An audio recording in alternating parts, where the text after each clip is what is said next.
नमस्कार, जय श्री कृष्ण, राधे राधे, ओम नमः शिवाय, ओम नमः शिवाय, ओम नमः शिवाय। ध्यान के चमत्कार, मंत्र की शक्ति, मन की भक्ति चैनल में आपका स्वागत है। जब भी ओम नमः शिवाय, ओम नमः शिवाय, हरिओम, राधे कृष्ण, राधे कृष्ण, राधे कृष्ण।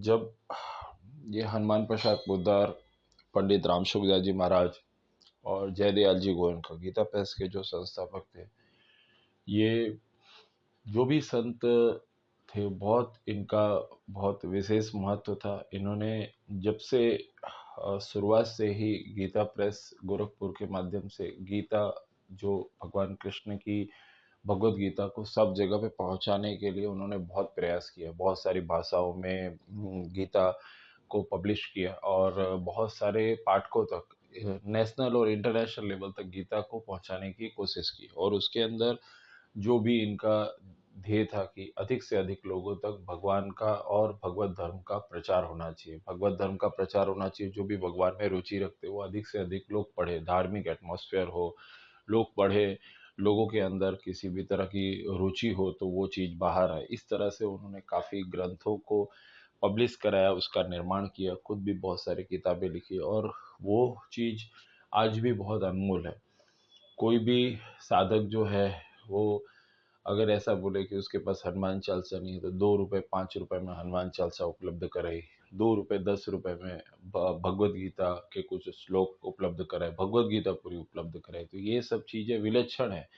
इसके अंदर कोई भी ये सिर्फ लक्ष्य कि भगवान का चीज़ सब जगह पहुंचना चाहिए। कहीं कोई भी खुद का मान बढ़ाई कहीं पे भी बीच में नहीं आने दिया कि कहीं कोई उनकी प्रशंसा करे, उनका मान बढ़ाई करे, वो सब चीज़ से वो बहुत दूर है। कहीं कोई जगह पे उनका फोटो वगैरह आप देखेंगे, कोई गीता प्रेस के अंदर किसी भी ग्रंथ के अंदर कहीं कोई जगह उनका फोटो नहीं आता है, उनका कोई जगह नाम वगैरह नहीं आता है। काफ़ी जगह पे उन्होंने ये सब चीज़ों से दूर रखा। उन्होंने कहा कि हमारा काम है भगवान का भगवत गीता का प्रचार करना, हमारा काम है, भगवान ने हमें ये शरीर दिया। इस तरह की उच्च विचारधारा जिसको ब्रह्म ज्ञान कहते हैं, ब्रह्म ज्ञान।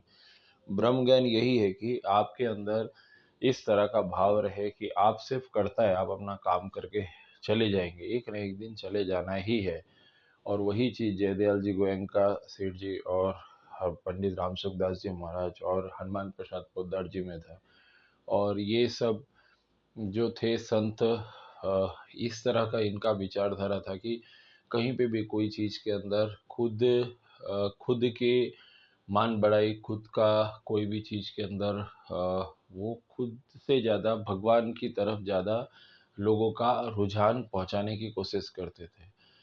कि कोई भी व्यक्ति जो है वो उनका शिष्य भी नहीं बने। इवन इधर तक भी उन्होंने कहा था कि कोई किसी को हमने अपना शिष्य नहीं बनाया हुआ है, नहीं तो ये भी बहुत बड़ी बात है। और उनके जब सत्संग होते थे और वो सब, तो उसको सुनने के लिए बहुत सारे लोग इकट्ठा होते थे। और वो इस तरह से उन्होंने और लोगों की मदद भी बहुत करते थे। जयदयाल जी गोयनका जी है, हनुमान प्रसाद पोद्दार जी है, जहाँ पे भी जरूरत पड़ती थी, जो भी उनके साथ कोई जुड़ा रहता था कि या कहीं पे भी कोई जगह मदद की जरूरत होती थी, राम सुखदास जी महाराज, तो वो मदद करते थे। लेकिन इस हाथ से मदद करते, दूसरे हाथ से किसी को वो शो नहीं करते थे कि वो मदद करते हैं या कुछ। वो सेवा हितार्थ उन्होंने बहुत सारा काम किया। और आज की तारीख में जो गीता प्रेस गोरखपुर की बहुत सारी आप किताबों को देखते हैं, आप तक पहुंचने के लिए आपके पास किताबें हैं, आप पढ़ रहे हो, तो ये समझने का कि उन्होंने जैसे सम्राट अशोक थे,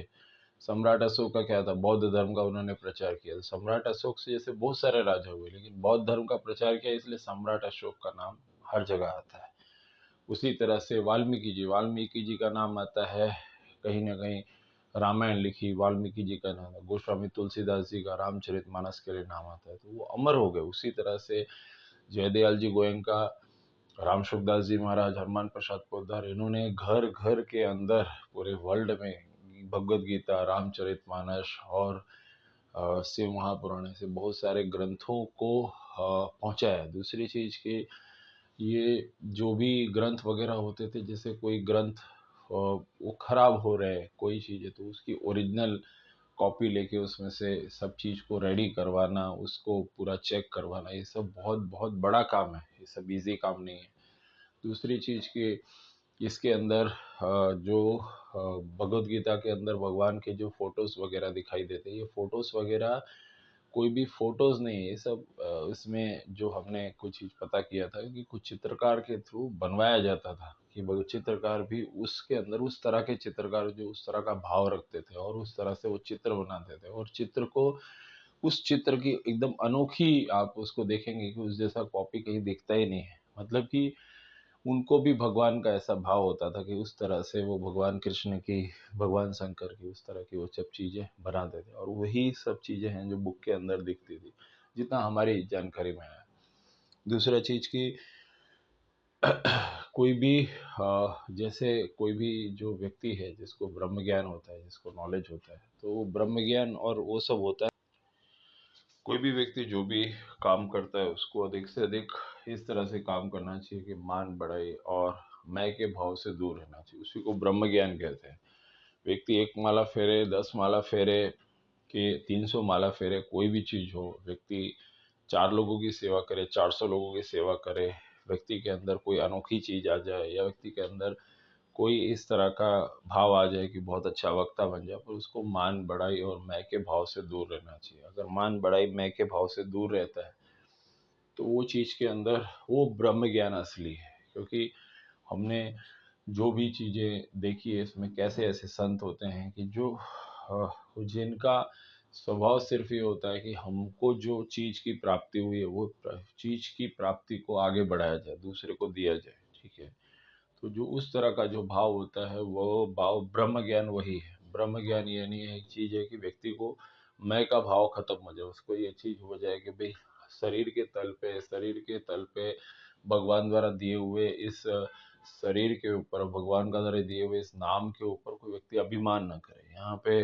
क्या होता है, उसका उल्टा होता है। लोग क्या करते हैं, तुम्हें मालूम है कि भाई हमने क्या किया है, तुम्हें मालूम है कि हमारे में हमारे नाम का जप करो, ऐसा सब करके बहुत सारा चीज के अंदर सब उल्टा होता है। जैसे आप समझिए कि आप भगवान शंकर की उपासना करते हैं, आप गणेश जी की उपासना करते हैं, आप हनुमान जी की उपासना करते हैं, आप कृष्ण भगवान की उपासना करते हैं, तो आपको, आप जिनकी उपासना करते हैं उनकी ही उपासना करो। किसी ने आपको बताया कि आप इस तरह से उपासना करो, तो आपने क्या किया, 2 साल उपासना की, 2 साल के बाद शंकर भगवान को छोड़ के जिसने आपको बताया आप उसकी उपासना करना चालू कर दी है। आप ये बात को समझने की प्रयास कीजिए। जैसे आप भगवान शंकर की उपासना करते हैं, कृष्ण भगवान की उपासना करते हैं, राधे कृष्ण की उपासना करते हैं, जिसकी उपासना आप कर रहे हैं उसकी उपासना कर रहे, किसी ने आपको मार्ग बताया, किसी ने आपको मार्ग बताया, तो 4 साल के बाद, 5 साल के बाद आप जिसने आपको मार्ग बताया आप उसकी ही उपासना चालू कर देते हैं। तो वो जो चीज़ है वो चीज़ आपको, कोई चीज़ के अंदर आज कहीं पे पहुंचना है, कहीं पे पहुंचना है, तो वहां पे पहुंचना आपका लक्ष्य होता है। वो जो मार्ग बताने वाला तो एक दिन व्यक्ति खत्म हो जाएगा, और मार्ग बताने वाला व्यक्ति खत्म हो गया, मालूम पड़ा कि आपने उसकी ही उपासना चालू कर दी। अरे भाई, जो मेन है, जो मेन परमात्मा है, भगवान शंकर की उपासना करें, भगवान शंकर की ही उपासना करो। और जब तक ये जीवन, 2 जीवन, 4 जीवन, जितना भी जीवन आपका खत्म होता है तब तक भी वही प्रयास करते रहो, तो आपका चीज फलित है। आप भगवान कृष्ण की उपासना कर रहे थे, कृष्ण की ही उपासना करो। यही चीज जयदयाल जी गोयंका, राम सुखदास जी महाराज, हनुमान प्रसाद पोद्दार जी भी वही कहते थे कि आज उन्होंने इतने सारे ग्रंथ लिखे, बहुत सारे ग्रंथ उन्होंने लिखे, बहुत सारे भगवान का प्रचार किया, लेकिन उन्होंने मान बढ़ाई और वो सब चीज को निषेध किया, उसको ना बोला। उन्होंने बोला भगवान कृष्ण की उपासना करो, भगवान भोलेनाथ की उपासना करो, भगवान लक्ष्मी जी की उपासना, जिसकी उपासना करते हो उसी की उपासना करो। तो वो जो चीज है वही उच्च लेवल का ब्रह्म ज्ञान है, वही उच्च लेवल का ब्रह्म ज्ञान है। यहाँ उससे उल्टा होता है कि किसी ने आपको मार्ग बताया, आपने उसी की उपासना चालू कर दी, तो गलत है। किसी ने मार्ग बताया, वो आपका गुरु है, बहुत अच्छी बात है, लेकिन वो भी एक मार्ग बता के छोड़ दिया। अब उससे वो मार्ग को पकड़ो, वो मेन जो चीज है उसको पकड़ो, और वो जो चीज है उसी की उपासना करो। इस पूरा ब्रह्मांड के अंदर ओम सर्वस्व है, कुंडलनी ज्ञान सर्वस्व है, तत्व ज्ञान सर्वस्व है, 5 तत्व सर्वस्व है, पांचों तत्व से ही शरीर बना है। तो 5 तत्व आपने सिद्ध कर दिया, यानी 5 तत्व में शरीर ने खत्म हो जाने वाला है। तत्व ज्ञान आपको हो गया, वही चीज है। आपको ब्रह्म ज्ञान हो गया, वो भी वही चीज है। कुंडली जागरण आपके अंदर ऐसी शक्तियां आ गई कि सातों के सातों चक्र जागृत हो गए, तो आप ब्रह्मत्व को प्राप्त हो गए, आपके अंदर उस तरह का पावर आ गया। वो चीज मेन हुआ, आप बीच में ही रुक गए। मालूम पड़ा कि आपको जो सिखाने वाला है आपने उसी की उपासना चालू कर दी, तो वो चीज अलग है। उसके अंदर भी वही आत्मा है जो आपके अंदर आत्मा, उसके अंदर भी वही चीज है जो आपके अंदर, उसका भी मस्तिष्क भी उतना ही है जितना आपका मस्तिष्क है। समझ रहे चीज को? ठीक है, आप 10 साल मेहनत करेंगे, आपका मस्तिष्क उस लेवल पे पहुंच जाएगा। आज के तनावपूर्ण वातावरण में लोग कोई चीज करते हैं तो उसके अंदर सोचते हैं शॉर्टकट करा जाए, 2 साल 3 साल के अंदर कोई चीज पा लिया जाए, 6 महीने में पा लिया जाए। अरे भाई, जिसकी जो कोई चीज पाने के लिए लोगों ने 20-20 साल 30-30 साल निकाले, तो उस लेवल तक पहुंचने के लिए वक्त लगता है। दूसरा चीज कि अगर आप कोई चीज को प्रयास कर रहे हैं, ये मूल ज्ञान है, ये ब्रह्म ज्ञान है कि जो मेन चीज है उसी को पकड़ के रखो। तत्व ज्ञान को पकड़ो। 5 तत्व से शरीर बना है, 5 तत्वों को सिद्ध करो। आपके अंदर कुंडली शक्ति जागरण को आप सिद्ध करते हो, वो कुंडली शक्ति जागरण मेन चीज है। तो जो सिखाने वाला व्यक्ति हो तो माध्यम है। समझ रहे हैं चीज को? ठीक है। और जहां पे आप पहुंच जाते हैं, जैसे आप समझिए कि आप केदारनाथ जाते हैं, तो केदारनाथ धाम महत्वपूर्ण है। जिस बस से आप बैठ के केदारनाथ जाते हैं, तो बस की आप पूजा नहीं करेंगे, आप केदारनाथ धाम की पूजा करेंगे, क्योंकि केदारनाथ धाम आपको पहुंचना है। आप कोई तीर्थ स्थली पे कोई जगह पे जाते हैं और जिस बस या जिस फ्लाइट से आप बैठ के जाओ तो माध्यम है, फ्लाइट तो आपको छोड़ देना है, बस भी आपको छोड़ देना है। और जहां पे पहुंचे उस जगह की आपको पूजा करनी है। क्यों? क्योंकि उस जगह पे पावर है। समझ रहे हैं चीज को? उससे भी ऊपर तत्व ज्ञान है। तो जब भी आप कोई चीज को कोई सिखाने वाला व्यक्ति, कुछ भी चीज हो, चाहे आप इलेक्ट्रॉनिक माध्यम से सीखें, कोई बुक किताब से सीखें, या कोई व्यक्ति जो सिखा रहा है उससे सीखें, पर कुछ भी चीज है तो उधर रुक ना जाए, उससे आगे बढ़े। इधर कोई चीज उल्टी होती है, लोग क्या करते हैं, उसी की पूजा करने लग जाते हैं या उसी को फॉलो करने लग जाते हैं। उसकी बात सुन के आगे बढ़ो। आज उसने कोई भी व्यक्ति है या कोई भी ग्रंथ है, कोई भी चीज है, उससे आपने चीज लिया, आप धीरे धीरे करके आप आगे बढ़ रहे हैं, तो आपके अंदर भी ब्रह्म ज्ञान आ जाता है। ब्रह्म ज्ञान आ जाने से आपकी 7 पीढ़ी का उद्धार हो जाता है, आपके रिश्तेदार का भी उद्धार हो जाता है, आपका खुद का उद्धार हो जाता है। ये चीज है। क्योंकि आपको जो चीज मिल गया वही चीज आप दूसरे को देंगे, वही चीज का आप प्रचार करेंगे। भगवत गीता यही तो है कि भगवान कृष्ण भी वही कहते हैं कि जो मेरे इस ग्रंथ को सब जगह पहुंचाता है या जो मेरा प्रचार करता है, वो उससे बढ़ के मुझे कोई प्रिय नहीं है। समझ रहे हैं चीज को? ठीक है। आप किसी को सही बात बताते हो, जब आपको सही बात मालूम होगा तब आप उस चीज को आगे एक्सप्लोर करोगे, तब धीरे धीरे होगा कि नहीं, आपके अंदर वो ब्रह्म ज्ञान आ चुका है। इसीलिए जो बात बिल्कुल सीधी है, कोई भी व्यक्ति है वो ये बात को समझता है। और कोई भी चीज के अंदर उसको सिर्फ थियोरी में मत लाओ, प्रैक्टिकल में लाओ। कि आप कोई चीज करते हो, आपको लग रहा है कि भाई भगवत गीता पढ़ने से कुछ नहीं होता, अरे आप पढ़ो तो 1000 बार, नहीं हो तो बोलो। अगर आपको लगता है हनुमान चालीसा पढ़ने से कुछ नहीं होता, तो आप हनुमान चालीसा पढ़ो तो 10,000 बार, 10,000 बार पढ़ो। फिर नहीं होता है तो बोलो, हमारे को बोलो कि सर 10,000 बार हमने पढ़ा, हमारे से कुछ नहीं हुआ। आपको लगता है राम राम का जप करने से कुछ नहीं होता है, राम राम का जप करने से कुछ नहीं होता, करो 1 करोड़ बार राम राम का जप करो। आप 10 लाख बार राम राम लिखो। आप इतना करो, आपका मन नहीं लगता है, लिख के देखो। नहीं होता है तो आप बोलो। अगर आप अ, हरे राम हरे कृष्ण का जप करते हो, हरिओम का जप करते हो, ओम नमः शिवाय करो ना आप। 1-1 करोड़ बार जप करो, 1-1 करोड़ बार आप उसको जप करो। 10 लाख बार आप लिखो। आप लिखोगे तो भी आपको लगेगा कि कुछ चीज हो गया है। तो वो चीज आप करोगे नहीं, तब तक आप उसके ऊपर कुछ बोल नहीं सकते कि आप ये चीज क्या होती है। समझ रहे? जो भी तपस्वी सिद्ध पुरुष या जो भी जिनके अंदर कुछ एक्स्ट्रा है, तो वो इसीलिए है क्योंकि उन्होंने किया हुआ है जो भी। और ये सब चीज कोई किसी को जल्दी से बताता नहीं है कि कोई चीज को किसी के अंदर कुछ तप आ गया, किसी के अंदर कोई एक्स्ट्रा चीज आ गई, उस प्रचार करने वाली चीज नहीं होती है। वो तो अंदर आ गई। अब जब आपके अंदर वो खुशबू और आपके अंदर वो मिठास आ जाएगी, तो ऑटोमेटिकली आप उसको एक्सप्लोर करोगे। कोई भी होगा तो आपको लगेगा कि नहीं, हमारी संस्कृति, हमारा हिंदू धर्म, हमारा सनातन धर्म, वो सबको उसको आपको पसंद आएगा। आपको लगेगा कि नहीं, वाकई में उसमें जो लिखा हुआ है सब कुछ सच है। उसी चीज, उसी टेक्नोलॉजी को हम लोग धीरे धीरे छोड़ रहे हैं, और धीरे धीरे करके पश्चिम वाले लोग, अमेरिका वाले लोग, दूसरी कंट्री वाले लोग वो चीज को ग्रास्प कर रहे हैं। ऋषिकेश और दूसरी कितनी ही जगह पे आके सब योग और वो सब सीखने की कोशिश करते हैं। हमारे इधर के लोग 40-40 लाख, 80-80 लाख खर्च करके वीज़ा लेके अमेरिका, लंदन में नौकरी करने की कोशिश करते हैं, और वो लोग वहाँ से यहाँ पे आके योग सीखने की कोशिश कर रहे हैं। यानी कुछ चीज़ ऐसी है जो चीज़ हमारे इधर अच्छी थी, जो उन लोगों ने ग्रास्प कर ली। हमारे इधर की कुछ चीज़ ऐसी थी जो हम उधर की चीज़ को गेट कर रहे हैं, ठीक है?